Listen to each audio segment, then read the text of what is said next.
Hey, welcome back to TED. It's great to have you here. Thanks for having me.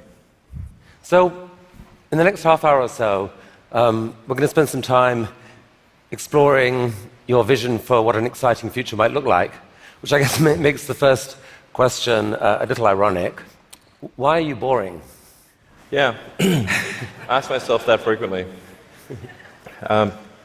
We're trying to dig a hole under LA, and this is to create the beginning of what will hopefully be a 3D network of tunnels to alleviate congestion. So, I mean, right now, I think one of the most soul-destroying things is traffic.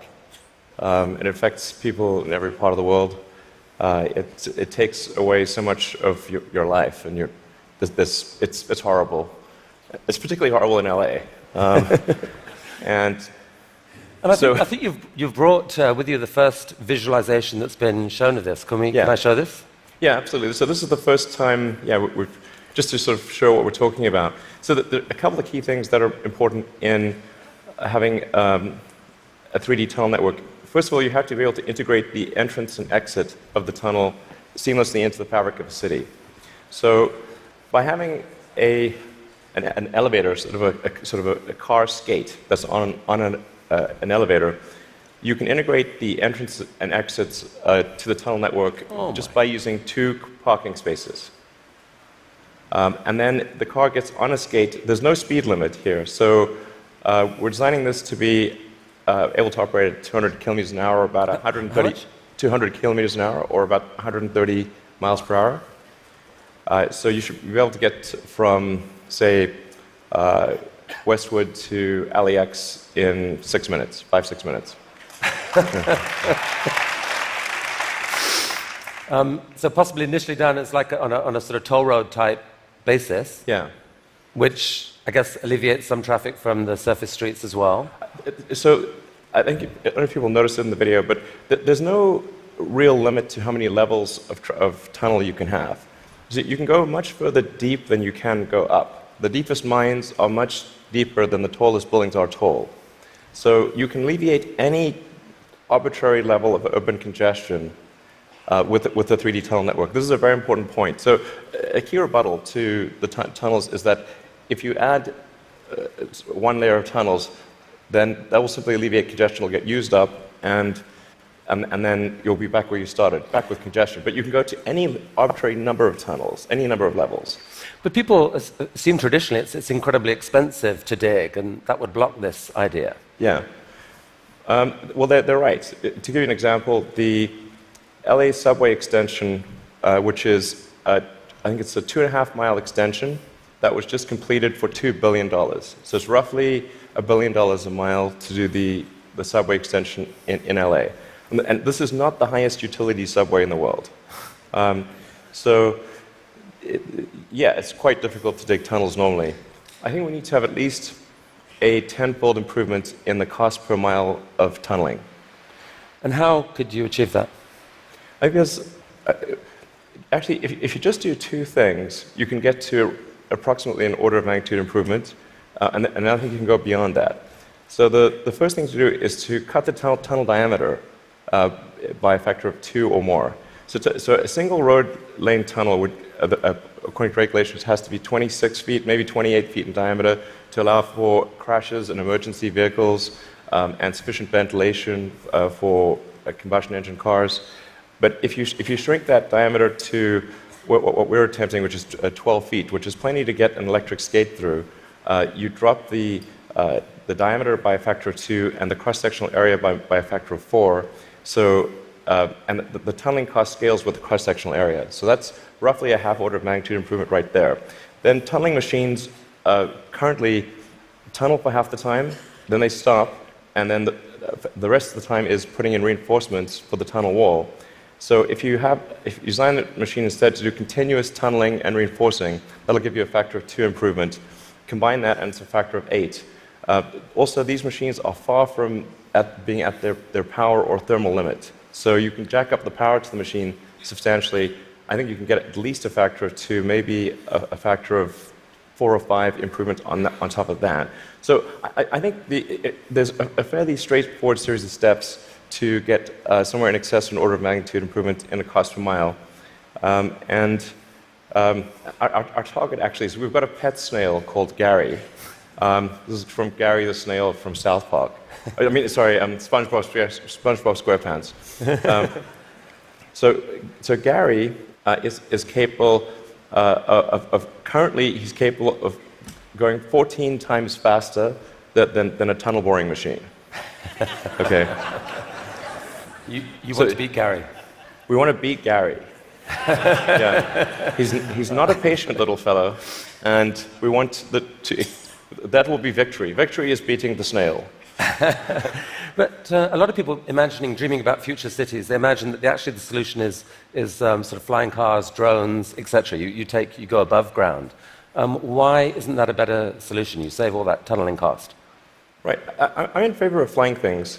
Obviously, I do rockets, so I like things that fly. This is not some inherent bias against flying things, but there is a challenge with flying cars in that they'll be quite noisy.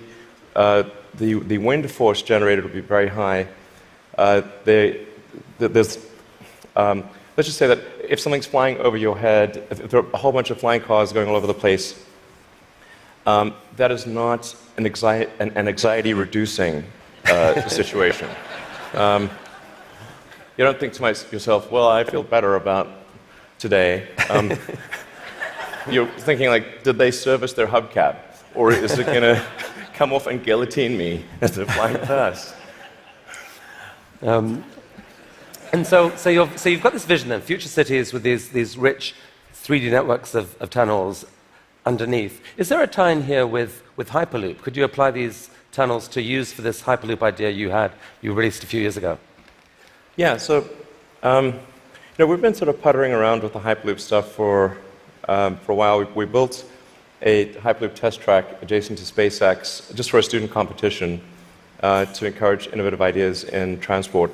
It actually ends up being the biggest vacuum chamber in the world after the Large Hadron Collider by volume. It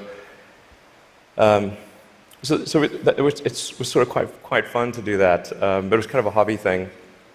And then we think we might. So we developed a little pusher car to push the student pods, but we're going to try seeing how fast we can make the pusher go if it's not pushing something. Huh. So, I mean, like, sort of cautiously optimistic we'll be able to be faster than the world's fastest bullet train, even in a 0.8 mile stretch. Whoa. Good brakes. Yeah. I mean, it's either going to smash into tiny pieces or. But you can picture then a Hyperloop in a tunnel, yes, running quite long distances. Exactly. So in looking at tunneling technology, it turns out that in order to make a tunnel, you have to, in order to seal against the water table, you've got to typically design a tunnel wall to be a good to about 5 or 6 atmospheres. So to go to vacuum is only 1 atmosphere, or near vacuum. So actually, it sort of turns out that automatically, if you build a tunnel that is good enough to resist the water table, it is automatically capable of holding vacuum. Huh. So, yeah. And so you could actually picture this, like what kind of length tunnel is in Elon's future to running Hyperloop? Yeah, I think there's no real length limit. You could dig as much as you want. I think if you were to do something like a DC to New York Hyperloop, I think you'd probably want to go underground the entire way because it's a high density area. You're going under a lot of buildings and houses, and if you go deep enough, you cannot detect the tunnel. Sometimes people think, well, it's going to be pretty annoying to have a tunnel dug under my house. Like, if that tunnel is dug more than about 3 or 4 tunnel diameters beneath your house, you will not be able to detect it being dug at all. In fact, like if you're able to detect the tunnel being dug, whatever device you're using, you can get a lot of money for that device from the Israeli military, who is trying to detect tunnels from Hamas, and from the U.S. Customs and Border Patrol that are trying to detect drug tunnels. So the reality is that Earth is incredibly good at absorbing vibrations, and once the tunnel depth is below a certain level, it is undetectable. Maybe if you have a very sensitive seismic instrument, you might be able to detect it. So you've started a new company to do this called The Boring Company. Very nice, very, very funny. What's funny about that? How much of your time is this? It's maybe 2 or 3%. You've called it a hobby. This is what an Elon Musk hobby looks like. I mean, it really is. Like, we actually, this is basically interns and people doing it part-time. So this is, we bought, some second-hand machinery, and it's kind of puttering along, but it's making good progress. So an even bigger part of your time is being spent on electrifying cars and transport through Tesla. Is one of the motivations for the tunneling project the realization that actually, in a world where cars are electric and where they're self-driving, there may end up being more cars on the roads on any given hour than there are now? Yeah, exactly. A lot of people think that when you make cars autonomous, that they'll be able to go faster and that will alleviate congestion. And to some degree, that will be true. But once you have shared autonomy where it's much cheaper to go by car and you can go point to point, the affordability of going in a car will be better than that of a bus. Like, it will cost less than a bus ticket. So the amount of driving that will occur will be much greater with shared autonomy, and actually traffic will get far worse. I mean, you started Tesla with the goal of persuading the world that electrification was the future of cars. Yeah. And a few years ago, people were laughing at you. Now, not so much. I mean... Okay. Well, I mean, I don't know. I don't know. But isn't it true that pretty much every auto manufacturer has announced serious electrification plans for the short to medium term future? Yeah. I think almost every automaker has some electric vehicle program. They vary in seriousness. Some are very serious about transitioning entirely to electric, and some are just dabbling in it. And some, amazingly, are still pursuing fuel cells, but I think that won't last much longer. But isn't there a sense, though, Elon, where you could now just declare victory and say, we did it, let the world electrify, and you go on and focus on other stuff? Yeah. Well, I intend to stay with Tesla as far into the future as I can imagine. And there are a lot of exciting things that we have coming. We've got, obviously, the Model 3 that's coming soon. We'll be unveiling the Tesla semi-truck. And okay, well, we're going to come on to this. So Model 3. So it's supposed to be coming in July-ish. Yeah, it's looking quite good for starting production in July. Yeah. Wow. One of the things that people are so excited about is the fact that it's got autopilot. And you put out this video a while back showing what that technology looked like, or would look like. Yeah. There's obviously autopilot in Model S right now. Yeah. What are we seeing here? Yeah, so this is using only cameras and a GPS. So there's no LiDAR or radar being used here. This is just using passive optical, which is essentially what a person uses. The whole road system is meant to be navigated with passive optical or cameras.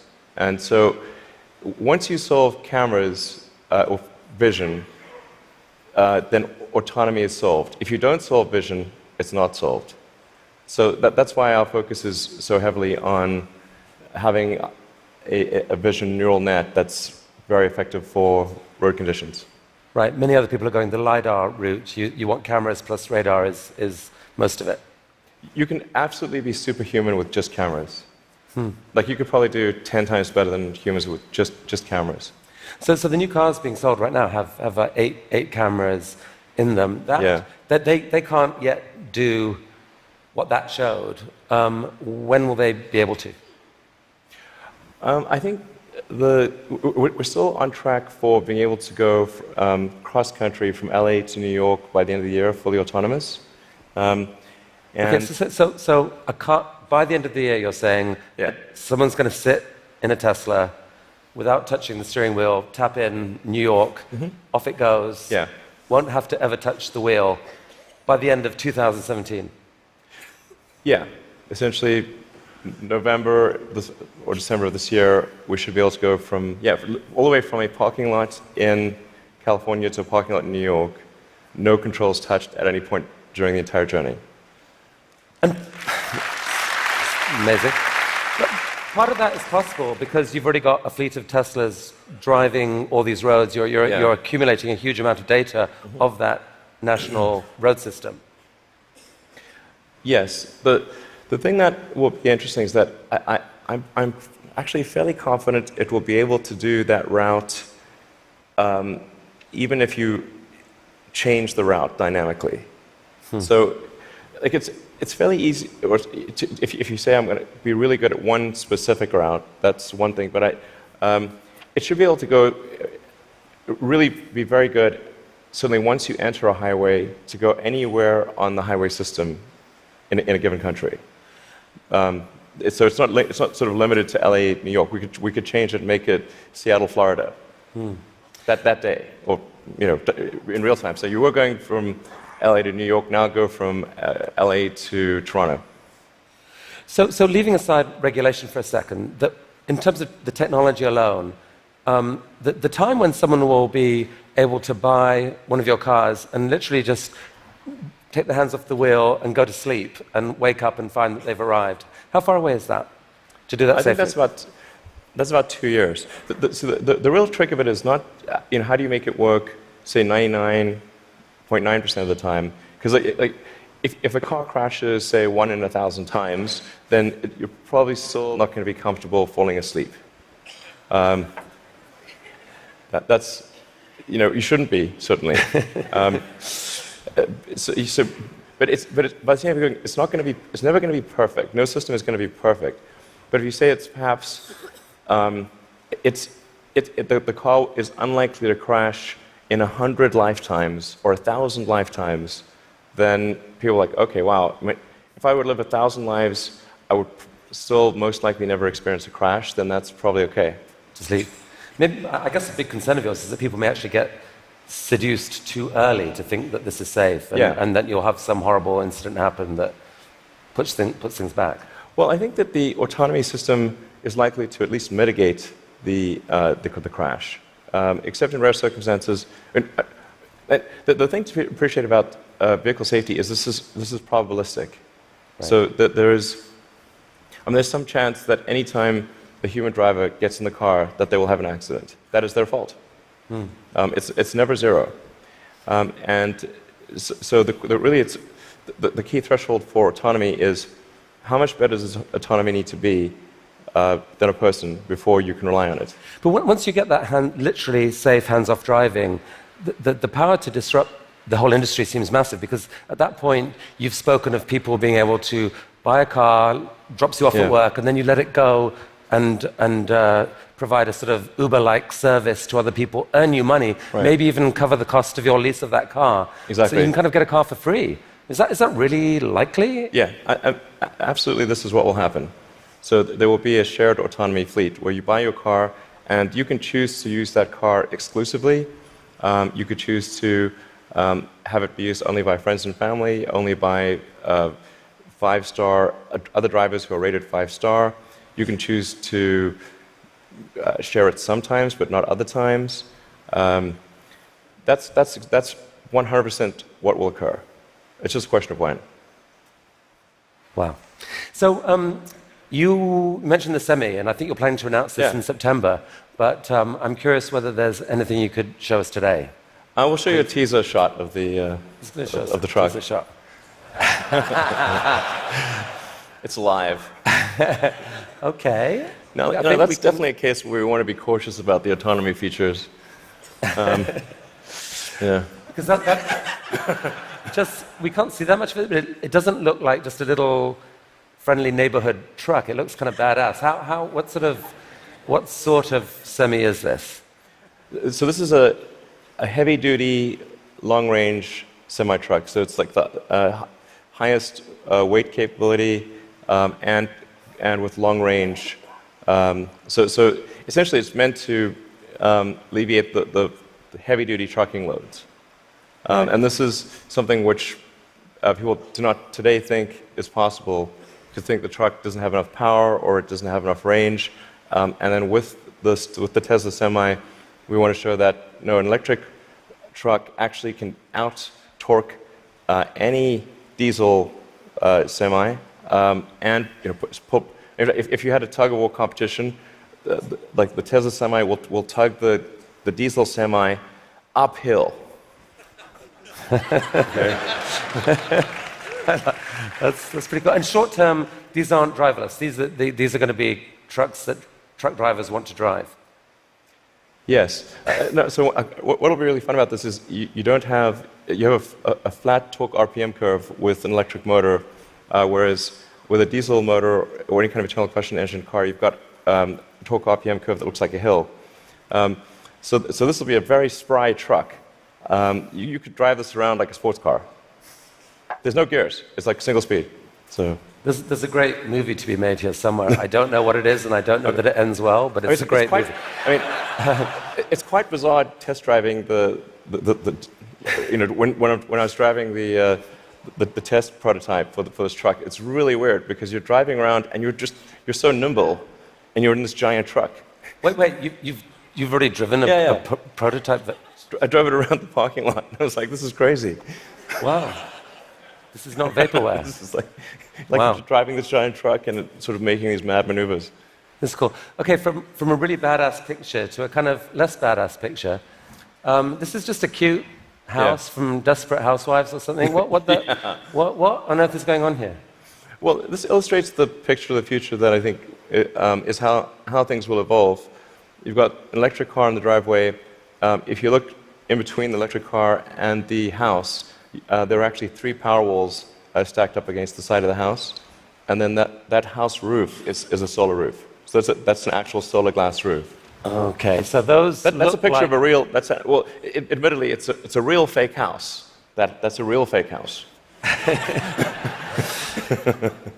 So these roof tiles, some of them have in them basically solar power, the ability to...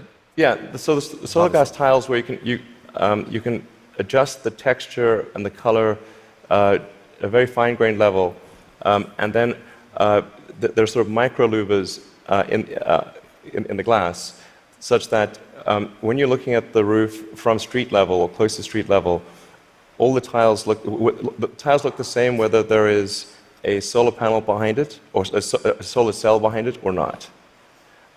So you have an even color from the ground level. If you were to look at it from a helicopter, you would actually be able to look through and see that some of the glass tiles have a solar cell behind them and some do not. Right. You put them in the ones that are likely to see a lot of sun. Yes. And that makes these roofs super affordable, right? They're not that much more expensive than just tiling the roof. Yeah. We're very confident that the cost of the roof plus the cost of electricity, that a solar glass roof will be less than the cost of a normal roof plus the cost of electricity. So in other words, this will be economically a no-brainer. We think it will look great, and it will last. I mean, we thought about like having the warranty be infinity, but then people thought, well, that might sound like we were just talking rubbish. But actually,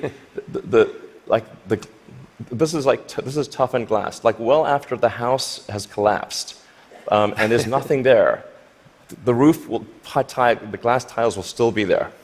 Okay, so I think you're rolling. This is cool. So you're rolling this out in a couple weeks' time, I think, with four different roofing types. Yeah, we're starting off with two initially, and then the second 2 will be introduced early next year. And what's the scale of ambition here? How many houses do you believe could end up having this type of roofing? I mean, I think eventually almost all houses will have a solar roof. No, the thing is to consider the time scale here to be probably on the order of 40 or 50 years. So on average, a roof is replaced every 20 to 25 years. So, but you don't start replacing all roofs immediately. But eventually, if you say we were to fast forward to, say, 15 years from now, it will be unusual to have a roof that does not have solar. Is there a mental model thing that people don't get here that there's been, because of the shift in the sort of cost economics of solar power, that like most houses actually have enough sunlight on their roof pretty much to power all of their needs. If you could capture the power, it could pretty much power all their needs, right? You could go off grid, kind of. Yeah, it depends on where you are and what the house size is relative to the roof area. But yeah, it's a fair statement to say that most houses in the US have enough roof area to power all the needs of the house. Okay, so the key to the economics of the cars, the these houses, is the falling price of lithium-ion batteries, which you've made a huge bet on as Tesla. In many ways, that's almost the core competency. And you've decided that to really own that competency, you just have to build the world's largest manufacturing plant and kind of double the world's supply of lithium-ion batteries. Yeah. Is with this guy. What is this? Yeah, so that's the Gigafactory. The progress so far in the Gigafactory. Eventually, you can sort of roughly see that there's sort of a diamond shape overall. And when it's fully done, it'll look like a giant diamond, or that's the idea behind it. And it's aligned on true north. There's a small detail there. And capable of producing eventually 100 gigawatt hours of batteries a year? 100 gigawatt hours. We think probably more of it, yeah. And they're actually being produced right now already here, right? Yeah, we're in production already. You guys put out this video. Yeah. I mean, is that speeded up, or? That's the slowed down version. So how fast does it actually go? Well, when it's running at full speed, you can't actually see the cells without a strobe light. It's just blur. And one of your core ideas, Elon, about what makes an exciting future is a future where we no longer feel guilty about energy. Help us picture this. I mean, how many gigafactories, if you like, does it take to get us there? It's about 100, roughly. It's not 10, it's not 1,000, most likely 100. See, I kind of find this amazing. Like, you can actually picture, if that's right, you can picture what it would take to move the world off this vast fossil fuel thing. It's like you're building one, costs $5 billion, maybe the next one, or whatever, $5 to $10 billion. Yeah. Like, it's kind of cool that you can picture that project. And you're planning to do a Tesla, or at least announce another two this year. I think we'll announce locations for somewhere between 2 and 4 gigafactories later this year. Yeah, probably 4. Whoa. Yeah. Okay. I can't tease. No more teasing from you for here. Like, where? Continent? You can say no. We need to address a global market. Yeah. Okay. This is cool. I think we should talk for global market. So I have to ask you one question. I'm going to ask you one question about politics. Only one. I'm kind of sick of politics, but I do need to ask you this. You're on a body now giving advice to a guy who has said he doesn't really believe in climate change. And there's a lot of people out there who kind of think you shouldn't be doing that. They'd like you to walk away from that. What would you say to them? Well, I think that there's... First of all, I'm just on 2 advisory councils where the format consists of going around the room and asking people's opinion on things. And so there's like a meeting every month or 2.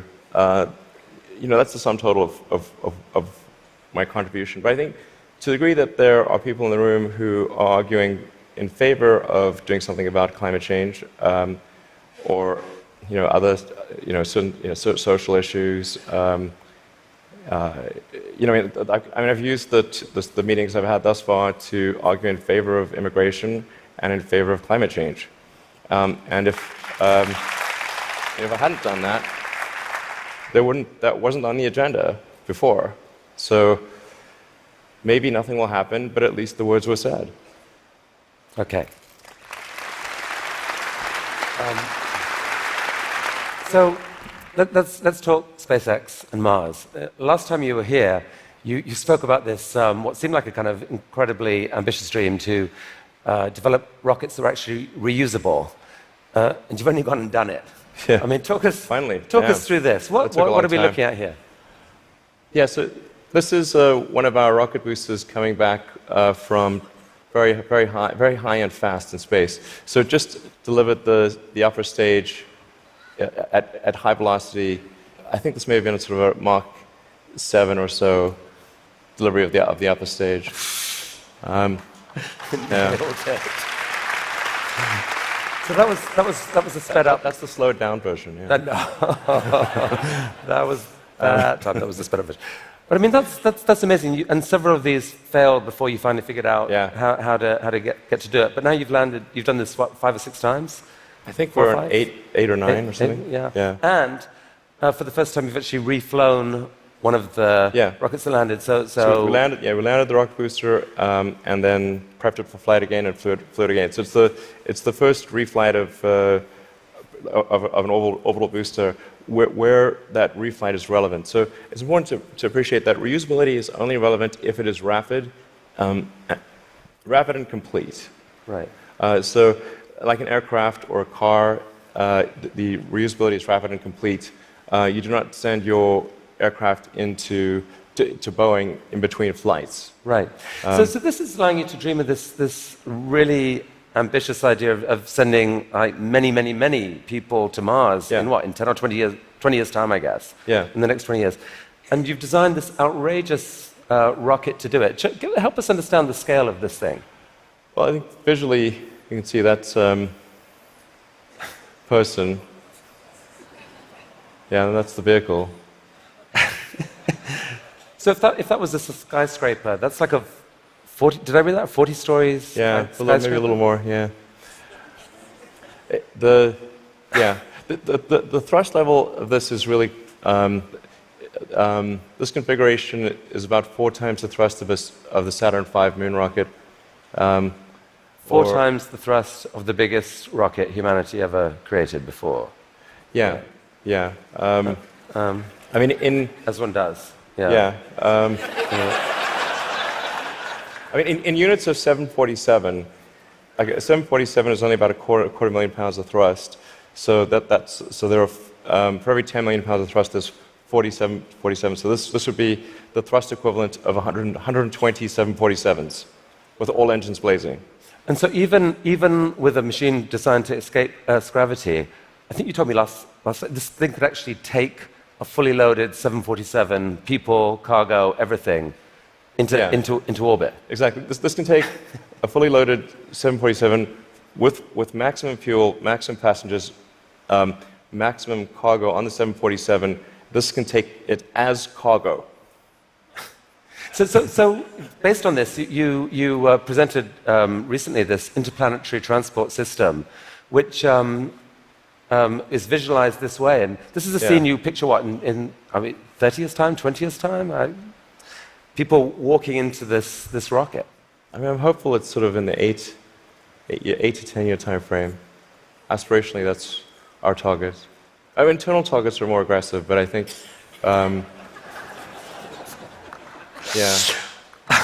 Okay. So this vehicle seems quite large, and is large by comparison with other rockets. I think the future spacecraft will make this look like a rowboat. I mean, this is the future spaceships will be truly enormous.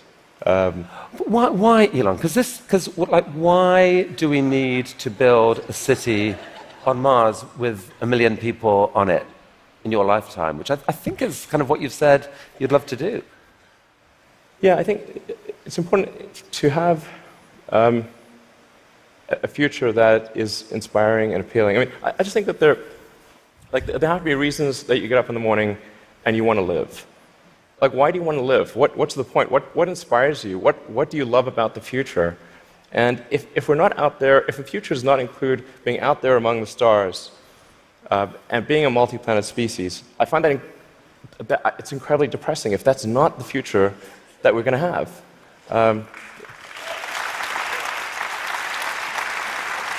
People want to position this as an either-or, that there are so many desperate things happening on the planet now, from climate to poverty to, you pick your issue. And this feels like a distraction. You shouldn't be thinking about this. You should be solving what's here and now. And to be fair, you've done a fair old bit to actually do that with your work on sustainable energy. But why not just do that? Well, I think there's.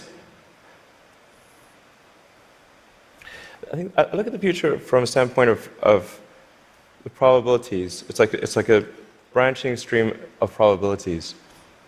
And there are actions that we can take that affect those probabilities, or that accelerate one thing or slow down another thing, introduce something new to the probability stream. Sustainable energy will happen no matter what. If there was no Tesla, if Tesla never existed, it would have to happen out of necessity. It's tautological. If you don't have sustainable energy, it means you have unsustainable energy. Eventually, you'll run out, and the laws of economics will drive civilization towards sustainable energy inevitably. The fundamental value of a company like Tesla is the degree to which it accelerates the advent of sustainable energy faster than it would otherwise occur. So when I think like what is the fundamental good of a company like Tesla, I would say hopefully it does. If it accelerated that by a decade, potentially more than a decade, that would be quite a good thing to occur. That's what I consider to be the fundamental sort of aspirational good of Tesla. Then there's becoming a multi-planet species and spacefaring civilization. This is not inevitable. It's very important to appreciate this is not inevitable. The sustainable energy future, I think, is largely inevitable, but being a spacefaring civilization is definitely not inevitable. If you look at the progress in space, in 1969 we were able to send somebody to the moon. 1969. Then we had the space shuttle. The space shuttle could only take people to low Earth orbit. Then the space shuttle retired, and the United States could take no one to orbit. So that's the trend. The trend is like down to nothing. This is not.